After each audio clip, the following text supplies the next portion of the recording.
Time can cool a trail and blur memories, but it cannot bury the truth forever. In the modern world, there's a power even stronger than time. A place where the ghosts of the past can be brought back to life with a single click. That place is the internet. A case frozen for nearly 3 decades. A hidden killer who outwitted an entire investigative system suddenly re-emerged and became the focus of millions.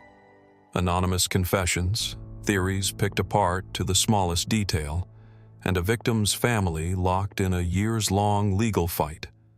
All of it wrote a new, dramatic chapter onto an old tragedy. Welcome back to Asian Criminal Case.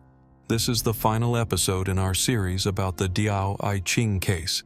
In parts 1 and 2, we followed the janitor who found the horrifying fragments of Diao Aiqing's body and rode alongside the Nanjing police as they hunted an invisible killer. A major investigation was launched, a suspect profile was sketched, but in the end the case went cold, leaving a city afraid and a family shattered. In part 3, the conclusion, we will explore how the internet resurrected the case, dive into the anonymous confessions and the theories that shook online communities, witness the family's long legal battle 25 years after the murder, examine the final, darkest theories about the killer's true identity. This is the end of a tragedy. Before we turn the final page, please take a moment to hit like, subscribe to Asian Criminal Case, and ring the bell. Now let's see how the faint spark of justice was fanned back into flame. Years passed and the Diao Aiqing case slowly faded from public memory. It became one of many cold files gathering dust in police archives. Then, with the internet boom in the early 2000s, everything changed.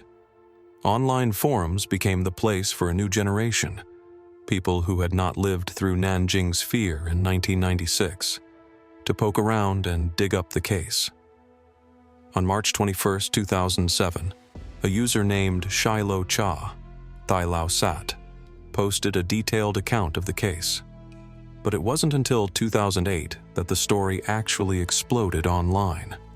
On May 28, 2008, anonymous users on Baidu Tieba created a bar, a small specialized forum called the Diao Aiqing Bar.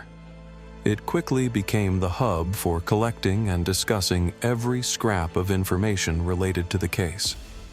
Then, on June 19, 2008, a keyboard detective using the handle Hey Misa posted an analysis titled "Some Thoughts on the Nanjing Dismemberment Case." Show the post text on screen with major points highlighted. This post wasn't like ordinary forum chatter. It had depth, sharp reasoning, and it offered an extremely chilling hypothesis. Hey Misa suggested, the killer wasn't a random attacker. He may have known, even been emotionally involved with, Diao Aiqing. The dismemberment and the cooking of the body weren't only to destroy evidence. They carried a sick, ritualistic meaning, an act of possession, a way to keep the victim. The killer might have acted out of hatred after being rejected.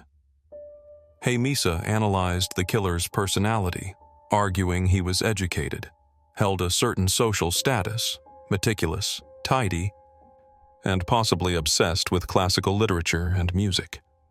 The post caused an online earthquake. It spread like wildfire. Heated debates broke out. Some praised Hey Misa's razor-sharp analysis.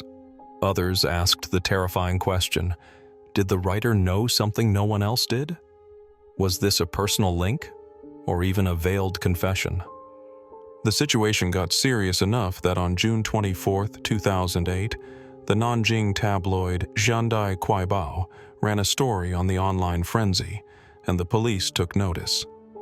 Shortly after, Hey Misa vanished and the original post was deleted. Naturally, that only deepened suspicion. Had the police found the killer? Had Hey Misa been arrested? Later, it came to light that Hey Misa agreed to cooperate with investigators. The user turned out to be a 26-year-old law student whose father was a police officer. Local police later clarified that the posts were speculative. based on public sources and online fragments, not new evidence. The forum's editors also said posts were removed at the police's request to prevent public panic, not because the author was involved in the crime. Still, the Hey Misa incident injected new life into the case. It showed the power of online communities and gave the public fresh hope that justice could still be found. Time moved on. The case lay quiet until nearly 8 years after the Hey Misa episode. On January 19, 2016, which marked 20 years since the first body fragments were found, a local Nanjing WeChat post went viral. It pointed out a chilling legal detail. Under Chinese criminal law, the statute of limitations for especially serious crimes, those that carry the death penalty, was ordinarily 20 years. Put bluntly, the post argued, that day could be the last chance to legally arrest and prosecute the killer. If the suspect wasn't detained by midnight, the case might become time-barred, and even if he later confessed, he could never be punished. The post triggered outrage. People could not accept the idea that such a monster might escape punishment simply because of time. Millions called on authorities to act, to make an exception, and not let the case die quietly in history. Public pressure was so intense that the Criminal Investigation Department of the Ministry of Public Security posted an official statement on its Weibo the next afternoon. They promised, "The case will be investigated to the end, no matter how long it takes. There is no expiration date for our pursuit." That statement calmed some people. But legal scholars then debated whether the statute of limitations should even apply to such brutal crimes. Under many legal interpretations, if a suspect were identified, authorities could seek special approval from the Supreme People's Procuratorate to proceed with charges. For Diao Aiqing's family, legal debate mattered less than truth. They said that even if the killer turned himself in today, they would forgive him. They just wanted to know why. They wanted answers. The fight against oblivion didn't only happen online or in courtrooms. It was also the long, lonely battle of the victim's family. For more than 2 decades, they carried pain and helplessness. Their path to justice was full of setbacks and controversial choices. If you feel for this family and are outraged by the case's stalemate, show your support for Asian criminal case. A like, a comment sharing your thoughts tells the family they're not alone. Thank you.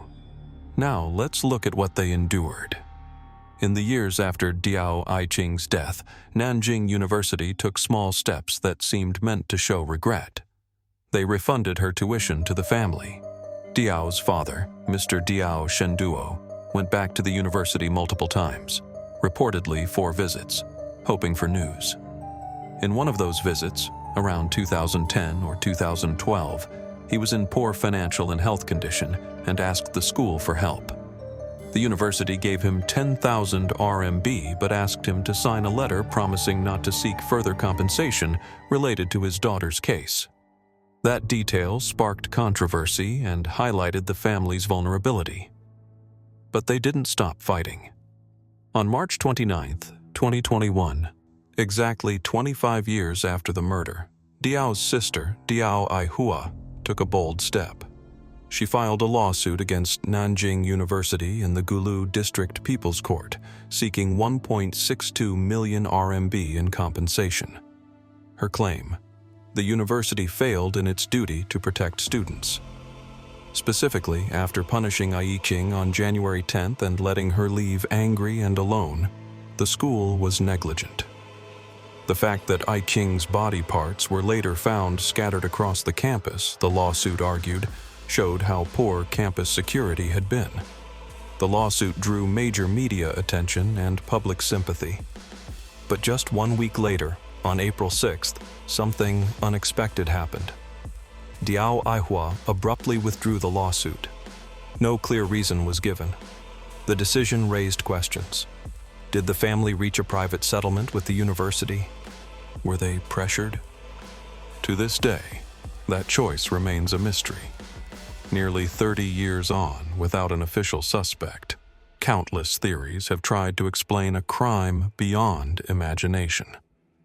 Here are the most persistent and plausible theories people keep circling back to. Theory 1.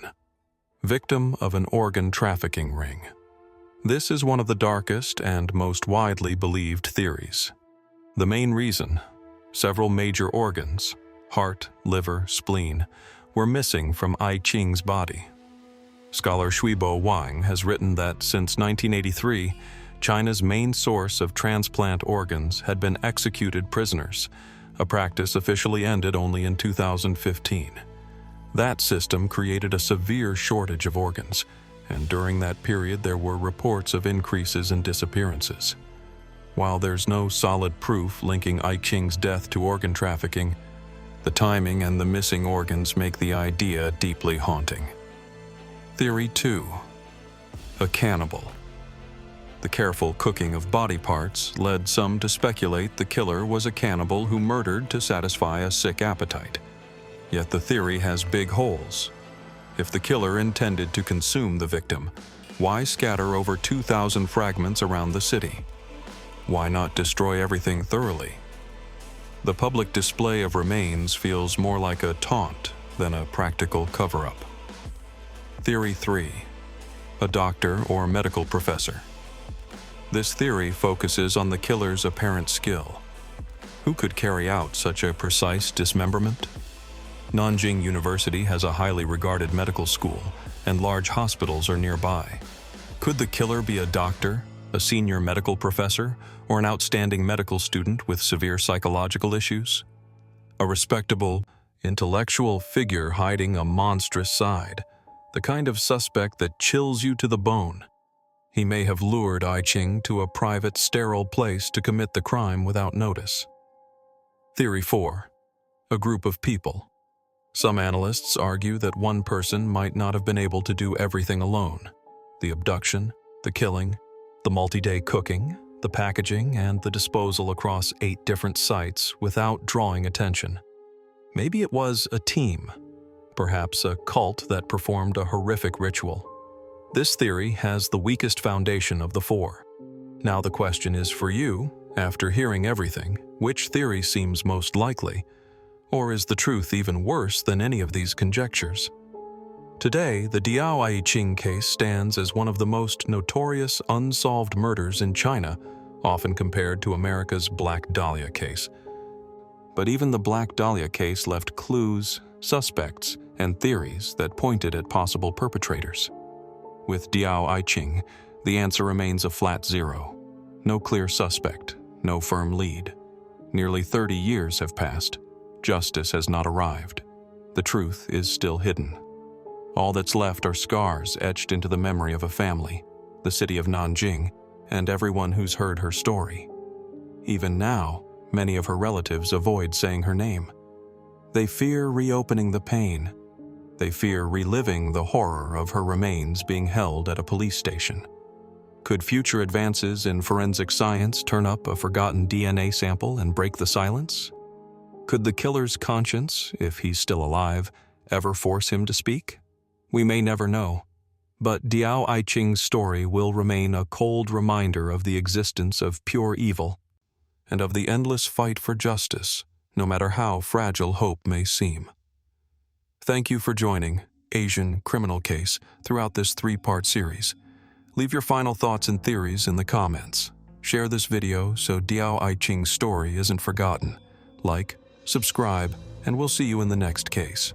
Goodbye, and take care.